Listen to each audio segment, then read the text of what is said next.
Karim's biryani paradise at liberty and catering services, கோடம்பாக்கத்தின் அறுசுவை அடையாளம்.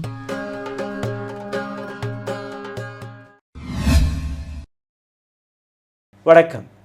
பிரைம் மினிஸ்டர் மோடி தன்னுடைய பதவியை தக்க வைப்பாரா? பிரைம் மினிஸ்டர் மோடியை எதிர்க்கிறதா ஆர்எஸ்எஸ்? ஆர்எஸ்எஸ் இல்லை என்றால் பிஜேபியோட நிலை என்ன? பிஜேபி ஆர்எஸ்எஸ்ஸை விட வளர்ந்து விட்டதா? இதற்கு மேல் ஆர்எஸ்எஸ் உடைய எந்த விதமான உதவியும் பிஜேபிக்கு தேவையில்லையா?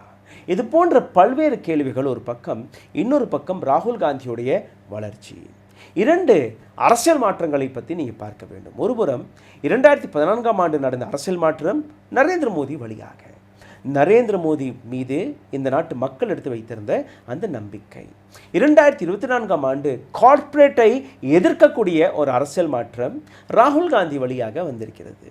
மக்களை பற்றி, இந்த நாட்டு மக்களுடன் எந்த அளவில் போய் கனெக்ஷனை தேடிக்கொள்ளணும், எந்த அளவில் மக்களை போய் சந்தித்தால் உங்கள் கையில் இருக்கக்கூடிய media, government, bureaucracy, money power, அனைத்து பவருமே ஃபெயில் ஆகிவிடும் என்கிற ஒரு விஷயத்தை ராகுல் காந்தி தெளிவுபடுத்தியிருக்கிறார். ஆனால் இந்த இடத்தில் பிரைம் மினிஸ்டர் மோடியை பற்றியும் ஆர்எஸ்எஸ் மற்றும் பிஜேபியை பற்றியும் நாம் மிக ஆழமாக பேச தருணம் வந்துவிட்டது.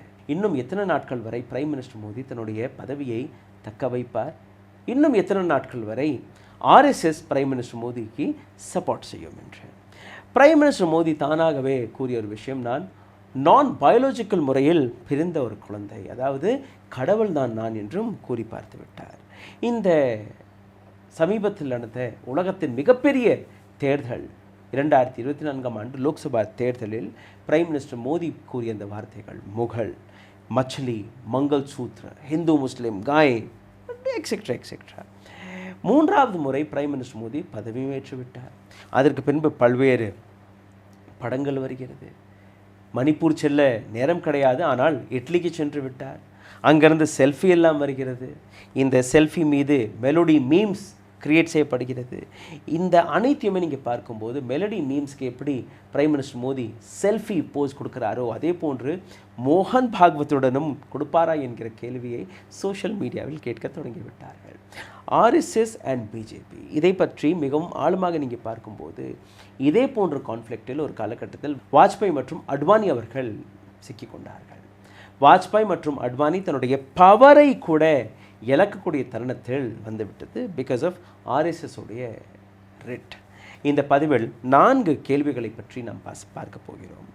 Why is RSS trashing BJP? எதற்காக ஆர்எஸ்எஸ் பிஜேபிக்கு எதிராக கேள்விகளை எழுப்ப தொடங்கிவிட்டது? What is BJP's action plan? பிஜேபியுடைய ஆக்ஷன் பிளான் என்னவாக இருக்க போகிறது? India bloc lost momentum. இந்த 10 நாட்களில் இந்தியா பிளாக் எந்த அளவில் இன்னும் அக்ரெசிவாக இறங்கியிருக்க வேண்டுமோ இறங்கவில்லை. அதனால் அவர்கள் தன்னுடைய இடத்தை இழக்கிறார்களா? இந்தியா கூட்டணியே களைய போகிறதா என்கிற இந்த கேள்வி. அத்தாரிட்டேரிசம் இன் டிக்ளைன். டிக்டேட்டர்ஷிப், மோடியுடைய அந்த அனைத்துமே தன் கையில் இருக்கக்கூடிய அந்த கண்ட்ரோலிங் ஆட்டிடியூட் கொஞ்சம் கொஞ்சமாக மோடி கையை விட்டு நழுவ தொடங்கிவிட்டது. தானாஷாஹி, டிக்டேட்டர்ஷிப் இது சரிந்து விட்டதா? ரொம்பவே தெளிவாக ஆர்எஸ்எஸ் எடுத்து வைக்கக்கூடிய விஷயம். எங்களிடம் டேட்டா இருக்கிறது. 1% ஓட் ஷேர் கொஞ்சம் கீழே இறங்கி இருந்துச்சுன்னா பிஜேபிக்கு 200 சீட்டுகள் கூட கிடைத்திருக்காது. நெரட்டிவ், எவ்வளோ நெரட்டிவ் நீங்கள் செட் செய்தீர்கள். மணி பவர் இருந்தது, மசல் பவரை கொண்டு வந்தீர்கள், மீடியா உங்கள் கையில் இருந்தது, எதுவுமே வேலைக்கு வரவில்லை. இந்த இடத்தில் மோகன் பாகவத் எடுத்து வைத்த இன்னொரு விஷயம், நீங்கள் இந்த நாட்டின் வேலைக்காரன் மட்டும்தான். You are a sevak. You should understand that. நீங்கள் ஆரகன்ஸை எடுத்து காட்டக்கூடாது. உங்களுடைய ஈகோ, ஒரு நபருடைய அகங்காரம் எப்படி அந்த நபரை கொஞ்சம் கொஞ்சமாக அழித்து விடும் என்கிற அந்த விஷயத்தை அவர் எடுத்து வைக்கிறார். ஆப்போசிஷனை கவுண்டர் பார்ட்டாக பாருங்கள் என்று கூறியிருந்தார். அது போன்ற பல்வேறு விஷயங்களை அவர் கூறிய போது அவர் மட்டுமல்ல, அதே போன்ற இன்னொரு நபர் இந்திரேஷ்குமார், பிஜேபியின் இந்திரேஷ்குமார், அவரும் கூறிய விஷயம், இந்த தோல்வி பிஜேபிக்கு கிடைத்த தோல்வி, பிரைம் மினிஸ்டர் மோடிக்கு கிடைத்த தோல்வி, அதற்கு பின்னாடி இருக்கக்கூடிய காரணம் இவர்கள் வைத்திருக்கக்கூடிய அகங்காரம் மட்டுமே. இந்த 2 தலைவர் மட்டும் பேசவில்லை. ஆர்எஸ்எஸ் உடைய மவுத் பீஸ் மேகசினான ஆர்கனைசர், இதிலும் அவர்கள் பேசியிருக்கிறார்கள். Modi 3.0 conversation for course of correction. Ajit Pawar போன்ற ஊழல்வாதி அரசியல்வாதிகளை நீங்கள் பிஜேபியில் இணைத்தது, எத்தனையோ ஆண்டுகளாக ஆர்எஸ்எஸ்ஸில் இருந்து கொண்டு பிஜேபிக்கு உழைத்த பல்வேறு நபர்களை நீங்கள் நெக்லெக்ட் செய்வது, யாரோ ஒரு நபர் வந்தால் அவரை கூட்டணியில் சேர்த்து அவருக்கு நீங்கள் ஒரு பெரிய பெரிய போஸ்ட்களை கொடுத்து அவர்களை அழகு பார்க்கிறீர்கள். ஆனால் இந்த கட்சிக்கும் ஆர்எஸ்எஸ்ஸிற்கும் உழைத்து கொண்டிருக்கக்கூடிய யாருக்குமே நீங்கள் பதவிகளை கொடுப்பதில்லை. அதனால் இந்த தோல்வி உங்களுக்கு கிடைத்திருக்கிறது. என்சிபியுடன் நீங்கள் கை கோர்த்தீர்கள். என்சிபினா சரத்பவார் என்சிபி கிடையாது. எந்த என்சிபியை ஒரிஜினல் என்சிபி என்று பிரைம் மினிஸ்டர் மோடி சர்டிஃபிகேட்டை கொடுத்தாரோ அஜித் பவார், அந்த என்சிபியை பற்றி அவர் பேசியிருக்கிறார். இதை தாண்டி RSS sliding itself from BJP failures. பிஜேபியோடைய தோல்வியிலிருந்து இதுக்கும் எனக்கும் எங்களுக்கு சம்மதம் கிடையாது என்று நழுவக்கூடிய வேலையை ஆர்எஸ்எஸ் பார்க்கிறது. RSS is unhappy with BJP's candidate allotment. RSS தன்னுடைய அரசியல் இன்வால்மெண்ட்டை தொடர்ந்து பிஜேபி வழியாக காட்டி வருகிறது. யாருக்கு சீட்டு கொடுக்கணும், யாருக்கு சீட்டு கொடுக்கக்கூடாது, இந்த போன்ற விஷயங்கள். ஆனால் அதையும் அவர்கள் கேட்கவில்லை. கடைசியில் நீங்கள் பார்த்தீர்கள்னா ஜேபி நட்டாவுடைய ஒரு கான்ட்ரவர்ஷியலான ஒரு ஸ்டேட்மெண்ட். அவர் என்ன கூறுகிறார்? Nadda on BJP RSS ties, we have grown more capable now and BJP runs itself. ஒரு காலகட்டத்தில் எங்களுக்கு ஆர்எஸ்எஸ் தேவைப்பட்டது, இதற்கு மேல் எங்களுக்கு ஆர்எஸ்எஸ் தேவையில்லை, நாங்கள் ஆர்எஸ்எஸ்ஸை விட வளர்ந்து விட்டோம் என்று ஜேபி நட்டா அதை கூறுகிறார். The party has grown from the time it needed the RSS and now Saksham. ஒரு காலகட்டம் அது முடிஞ்சு விட்டது, இதற்கு மேல் எங்களுக்கு நீங்கள் தேவையில்லை. இதே கேள்வி மீண்டும் ஒரு முறை கேட்கப்பட்டது. அதாவது யோசித்து தான் பேசுகிறீர்களா, சிந்தித்து தான் பேசுகிறீர்களா, ஆர்எஸ்எஸோடைய தேவை உங்களுக்கு இல்லையா என்று கேட்டபோது அவர் கொடுத்த பதில், see the party has grown, everyone has got their own duties and roles.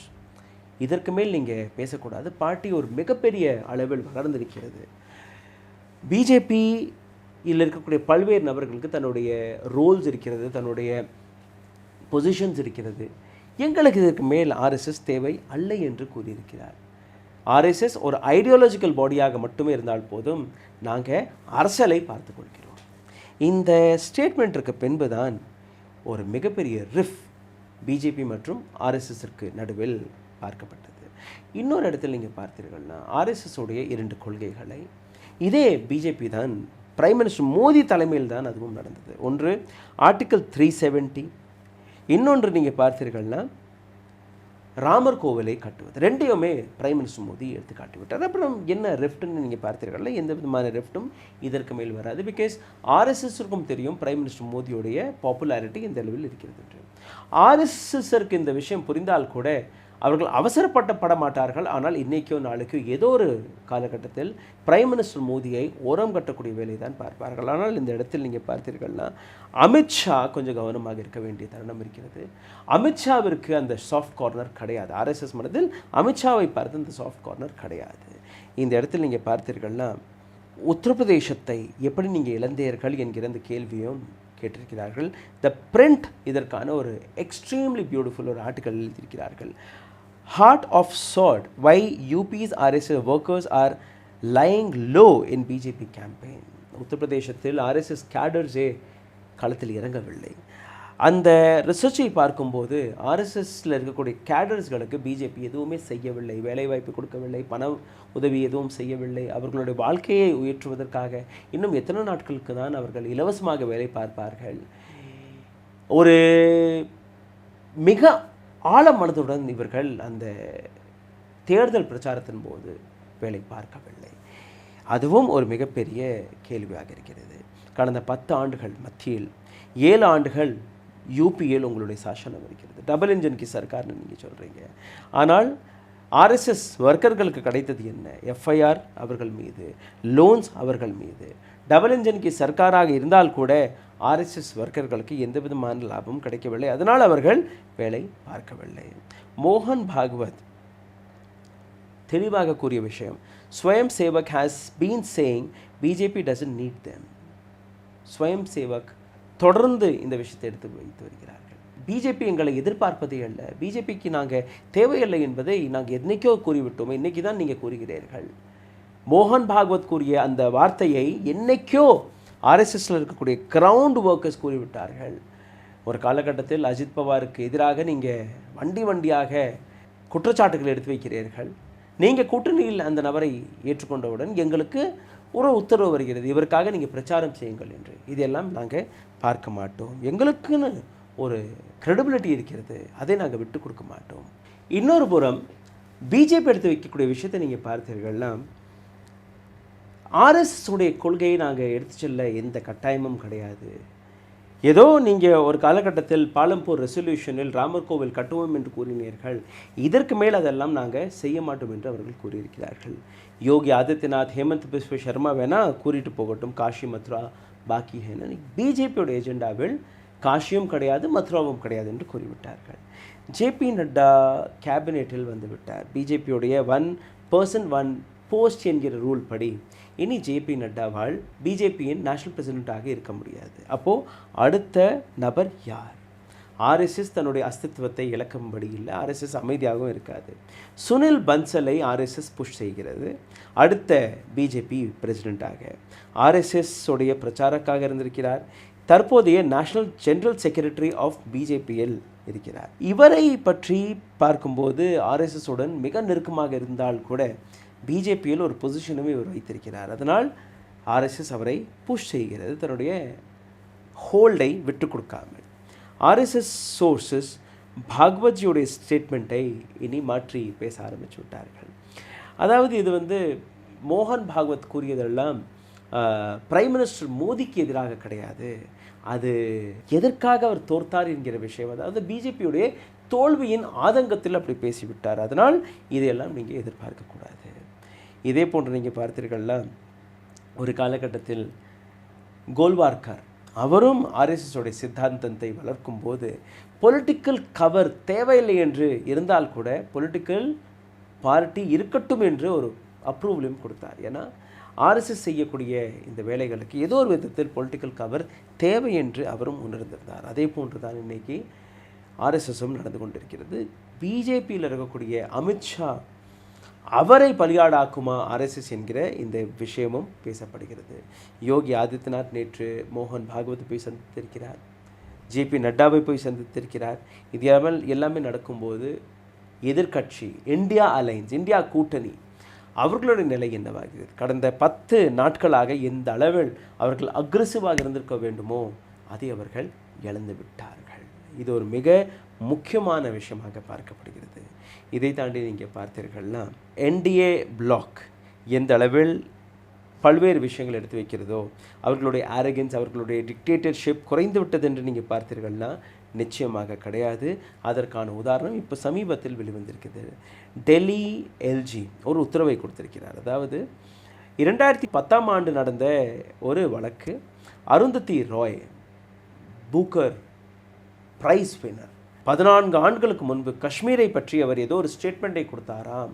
அதனால் அவர் மீது UAPA வழக்கு போடப்பட வேண்டும். UAPA வழக்கு எப்படி வேணாலும் யார் மீது வேணாலும் நீங்கள் போட்டு விடலாம்.